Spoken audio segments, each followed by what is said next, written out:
Бугарија го отвори прашањето за Северна Македонија на дводневниот самит на лидерите на Европската унија во Брисел. Својата намера Софија ја обелодени денеска наутро во пресред на состанокот на Европскиот совет преку соопштение во кое најави дека премиерот на техничката влада Димитар Главчев ќе бара во заклучоците од соборот да биде вклучени текст за земјава. Премиерот ќе побара од Европскиот совет да ги потврди заклучоците од 14 декември 2023 година, како и заклучоците на Советот за Северна Македонија и Албанија од 18 јули 2022 година и да ја повикаат Северна Македонија да ги преземе чекорите наведени таму за да постигне напредок на незиниот пат кон европската интеграција, пишува во соопштението. Тоа всушност би значило на земјава да и се повтори дека мора да ги почитува Преспанскиот и договорот за добрососедство, првиот потпишан со Грција, вториот со Бугарија. Премиерот Главчев попладнето во Брисел ги кажа забелешките на Софија. Декември месец 23 година веќе беше малку. Во декември 2023 година беше конкретно напишано и фокусот беше на уставните измени. Во последно време гледаме изјави, ајде од партиски лидери, но и од владини функционери во Северна Македонија, кои велат дека такви промени нема да се прават и затоа ќе ги информирам моите колеги од Европската унија за да се присетиме што било договорено за ова прашање. Во моментов не се разговара за можни идни чекори, но предпоставувам дека и грчкиот колега ќе учествува за ова прашање. За мене е важно да ја представам бугарската позиција која всушност е европска позиција. Заострувањето на комуникацијата меѓу Скопје и Софија е забележливо во изминатите денови откако владата предводена од Христијан Мицкоски стапи на должност.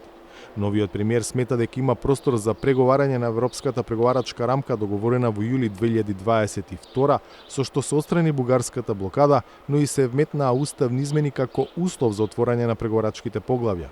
Мојата порака е дека поминаа времињата кога овде кај нас имаше политичари кои што беа сервилни, кои што виткаа кичма, кои што коленичеа, потпишуваа се и се што им беше ставено на маса, а од друга страна во името на европското знаме го ограбуваа народот, ја застрамуваа и понижуваа својата такоја.